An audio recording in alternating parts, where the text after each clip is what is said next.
How's it going, everyone? My name is Xfreds, and it's finally here. Sonic Frontiers. The game we've all been waiting for. This is one of the most hyped up Sonic games. This is one of the most hyped up Sonic games in a long time. When trailers came in for Sonic Frontiers, a lot of people were hyped. But there was also a lot of people that were just losing faith in Sonic. This is obviously due to Sonic Forces, but that's a whole another can of worms that we're not going to get into.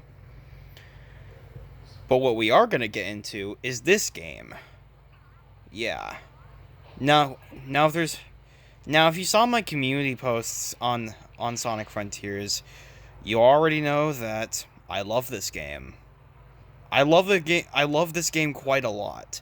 I know I usually wait till the end of the review to give my initial thoughts on it, but you guys already know some of my thoughts on it from the community post. So, and plus, who said giving out thoughts on a review before the review itself would be bad? Anyways,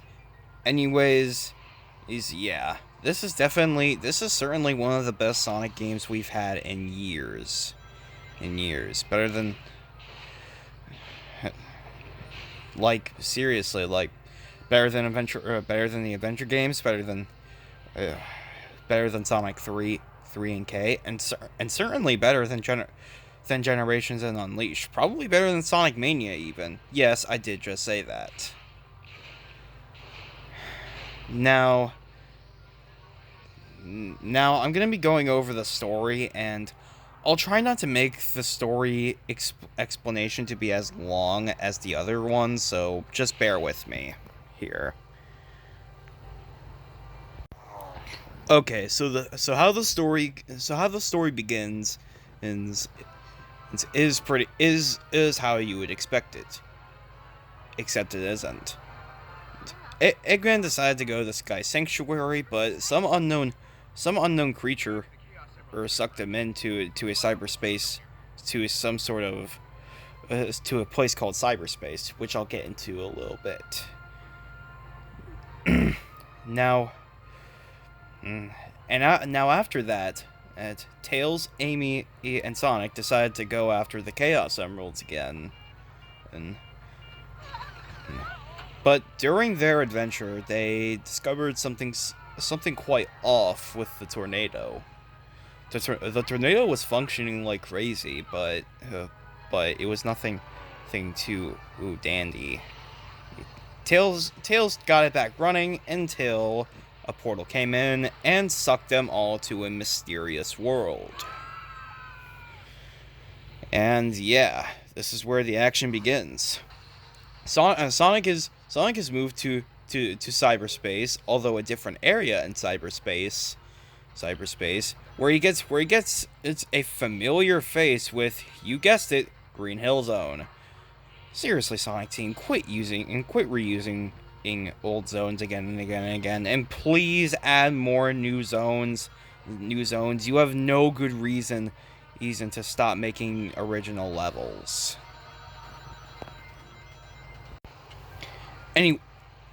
Anyways, throughout the story, Sonic meets up with his friends.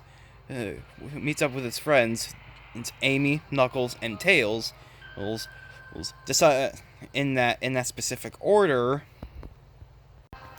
And you would think that Sonic would win after freeing Tails, Knuckles, and Amy, but you'd be wrong. You see, there's still something here preventing everyone from escaping from this world.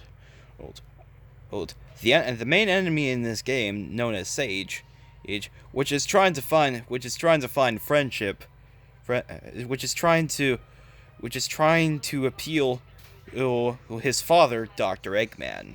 Yes, Sage is the daughter of Dr. Eggman. My God.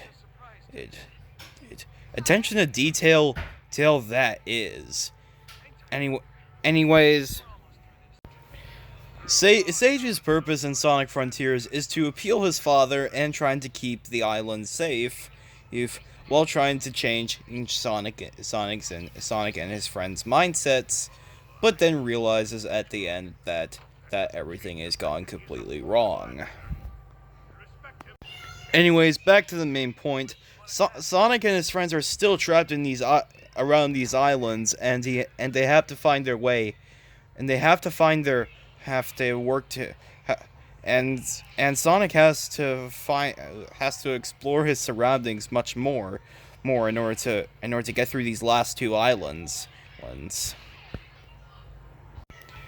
Anyways, Sonic and Sage decided to work together to take down the final boss. Sage actually, like I said, Sage realized that what she was doing was wrong, and she decided to help Sonic throughout this epic final boss, just despite the other Supersonic fights being garbage. But we'll get into there later.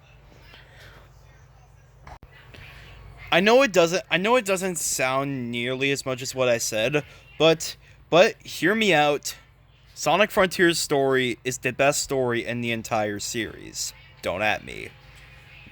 The writing in this story is excellent. There are some minor parts from here and there where it's a tidbit confusing, but it's the confusion where it's kind of needed. This is exactly why people love the stories for Sonic Adventure, because of how dark, serious, yet somewhat entertaining it was. Sonic Frontiers brought that story type back. I did not think we were gonna see a story type. I did not think we were gonna see stories like this ever again. Thankfully, we have. However, story isn't everything. Let's move on to the gameplay. Sonic controls kind of like the Boost games, though a little bit of a mixed bag of the adventure games as well.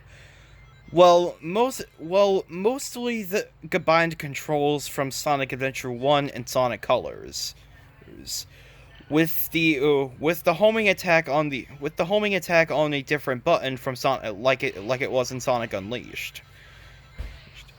Anyways, Sonic controls pretty well.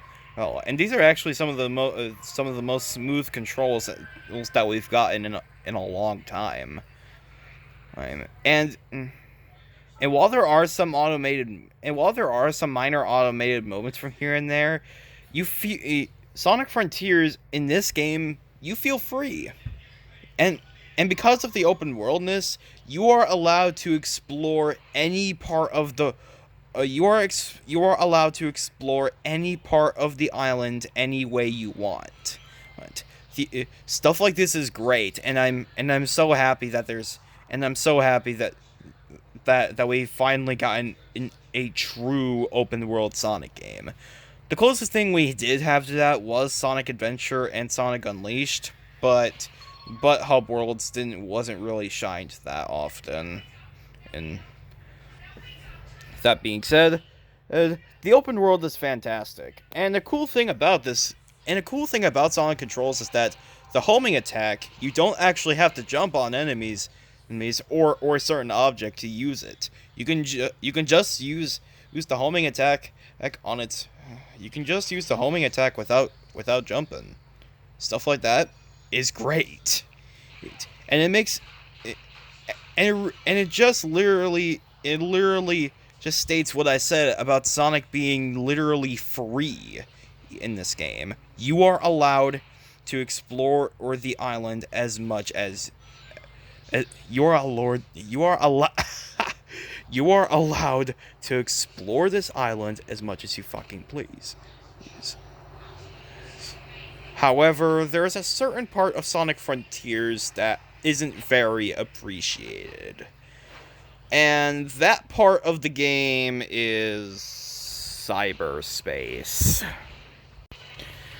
Now there is some complaints I have with cyberspace is that the controls don't really feel that responsive as the controls in the open world. I expect the controls from the open world to be revealed here. Why did they have to change the controls for the stages? I don't get that. However, everything else, however, the controls could have been a lot worse. A lot worse. Like, the controls could have been a lot worse. And even then, that's my only complaint about the cyberspace levels. Except for the fact that some of these levels are reused from certain games. I recall Chemical Plant's level design in cyberspace being reused from Sonic Generations. How? Despite that, the cyberspace is pretty fun, although I prefer the open world a hell of a lot more. And I think that's something that most people can agree with. Now, I must get something off my chest. Sonic Frontiers is yet another Sonic game that I have yet to complete. I've made good progress on it, but I can't recall actually completing it. However, I experienced one with everything. I experienced one of pretty much everything. You know, the combat, the cyberspace, these levels, the open worldness, is the freeness of the open world. And all in all, what I have played for Sonic Frontiers was a splendid experience. Both open world and cyberspace are really well. There's also a bit of variety in these. There's also a little bit of a variety in the open world, and more than you think, there's actually a little bit of variety in the cyberspace levels. What I mean by that is that the cyberspace, despite being the same areas as in certain parts, the level designs do change. The variety of level designs and there's even a variety of certain colors. There's stuff like that is very pleasing. Very, very pleasing.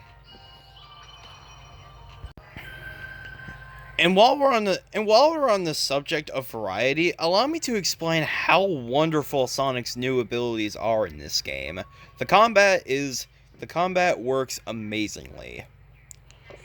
You're able to control most of Sonic's combat. It's really well, and some of these combats can really cheese through bosses. Hey, speaking of bosses, the bosses in this game are amazing. These bosses are my favorite. These bosses are my favorite. These bosses are my favorite, even non-final bosses in a Sonic game, with the exception of a few of them. And you want to know what those bosses are?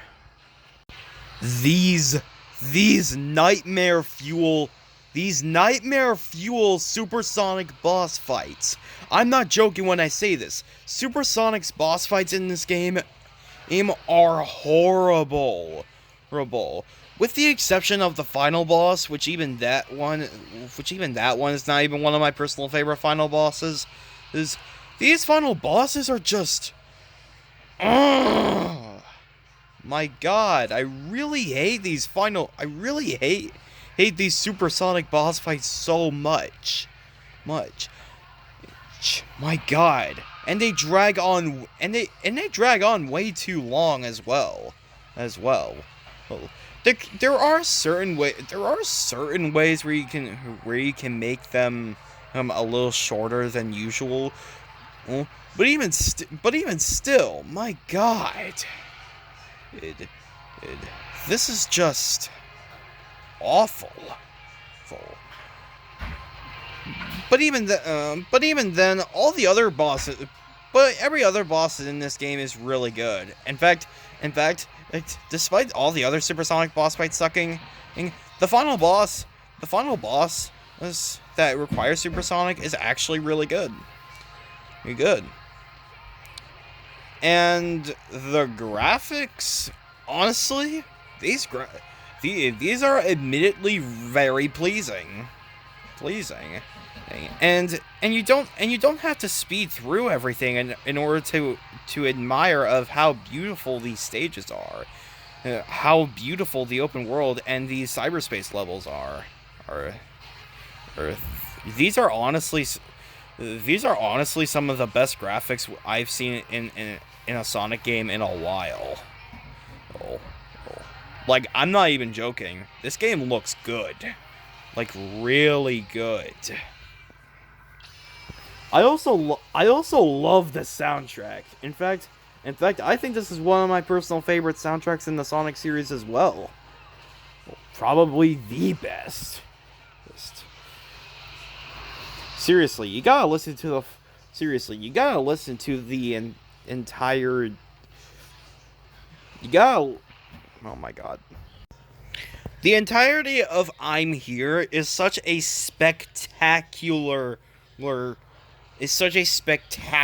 piece for a Sonic soundtrack. This soundtrack is so beautiful, it even rivals soundtracks like Perfect Dark Gaia and Solaris Phase 2. Have a listen to this.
Just wow.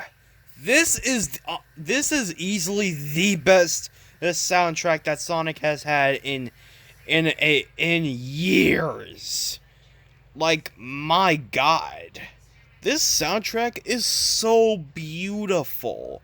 Like, my God, we haven't seen such beautiful songs like this since Sonic Colors. Like, wow. This soundtrack is so amazing, dude. And it's not just this soundtrack. The entirety of it is just fantastic. In conclusion, despite a portion of the supersonic boss fights, I love pretty much everything that this game has to offer. Literally everything in this game aside from some of the supersonic boss fights. I know this game is technically more flawed than Generations and Mania, but if the positives are higher than those games by a long shot, then I'm willing to put Sonic Frontiers as my favorite Sonic game of all time. I'm willing to do it. I've had Generations and Mania being my two favorite Sonic games for years. But I have to be real with you.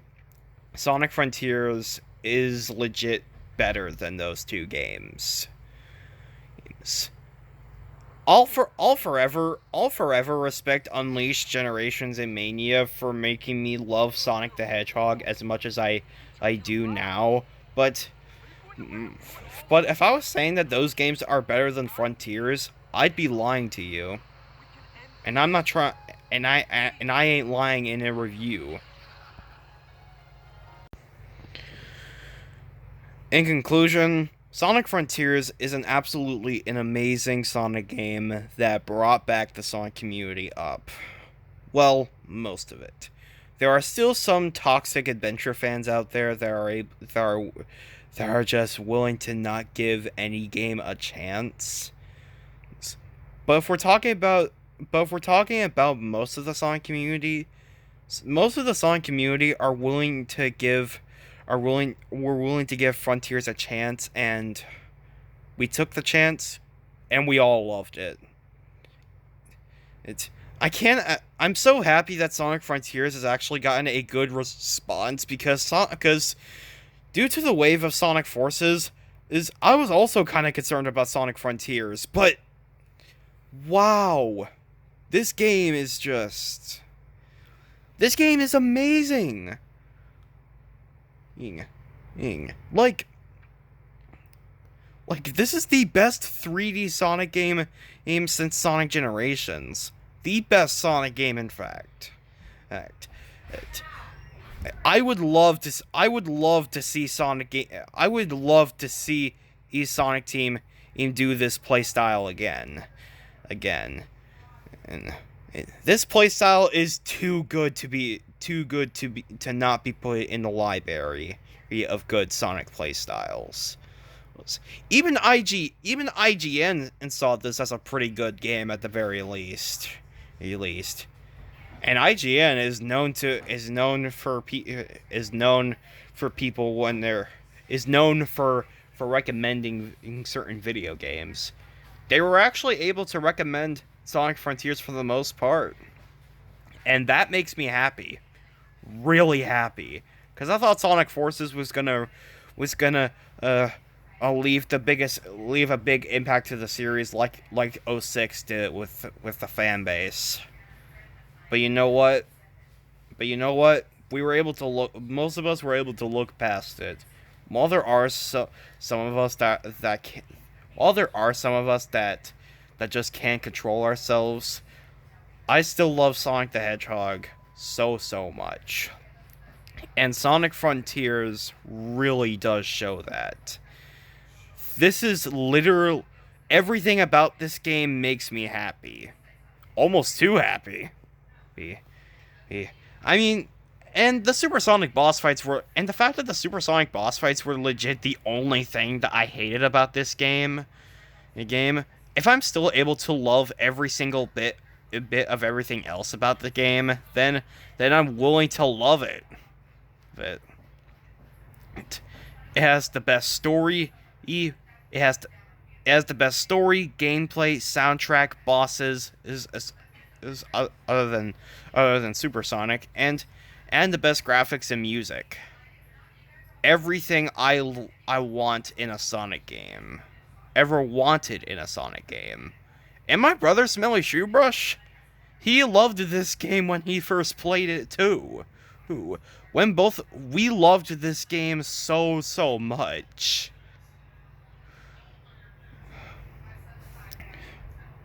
Now with that being said, now with that being said, Ed, Sonic Frontier, there hasn't been anything else I haven't said already, other than Sonic Frontiers is one of those really special Sonic games that really overtops the others. This is easily one of the biggest W's for the series is in a while, and it's my hope that Sonic Team can keep making good games like this in the future. There will be occasionally bad games in the future, I just know it. But if the good games are able to outweigh the bad in any way possible, then yeah. Anyways, guys, thank you guys so much for watching, and please, for the love of God, get Sonic Frontiers in any way possible. Seriously, go get it now. Go get it now. You will not regret it.